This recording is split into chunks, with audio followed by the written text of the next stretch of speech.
नमस्कार सांगलीकर, काय म्हणताय? आज I-10 बोलून घेतलेली, त्याला पहिला सीट कव्हरची ऑर्डर दिली. मग सीट कव्हर त्यांचे आलते.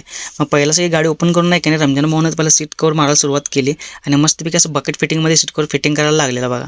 आणि इकडे बाहेर आहे की नाही आमच्या राहुल भाऊनं दोन्ही पुढची सीट आहे की नाही एकदम बकेट फिटिंग करून ठेवलं बघा.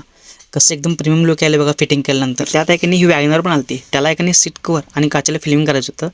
मग रमजान आणि राहुल ते I-10 ग्रँड करायला. मग विषयदा म्हणला तुम्ही दोघं ते I-10 ग्रँड करा म्हणला आणि एकटा बास आहे म्हणला सीट कव्हर फिटिंग करायला वॅगनरसाठी.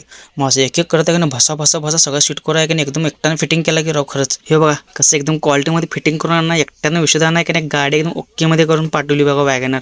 दादा पण एकदम खुश झाले. I-10 व्हायच्या आधी ही गाडी मारून दिला बघा त्याने एकट्यानं. इकडे आहे की नाही I-10 ग्रँडचे सगळे सीट कव्हर झालते फिटिंग, फक्त राहिला तर खालचं लॅमिनेशन. मग राहुल भाऊ आणि छोटू भाऊ दोघांनी लॅमिनेशन हातून नाही की नाही मस्तपैकी असं बॉक्स फिटिंगमध्ये आहे की नाही लॅमिनेशन एकदम ओकेमध्ये करून टाकलं. लॅमिनेशन करून आहे की नाही रमजान भाऊ नाही की नाही आतल्या सगळ्या सीट आहे की जसं काढलेलं की नाही तसं आहे तसं कंपनी फिटिंग करून टाकला. ह्याला आहे की नाही मित्रांनो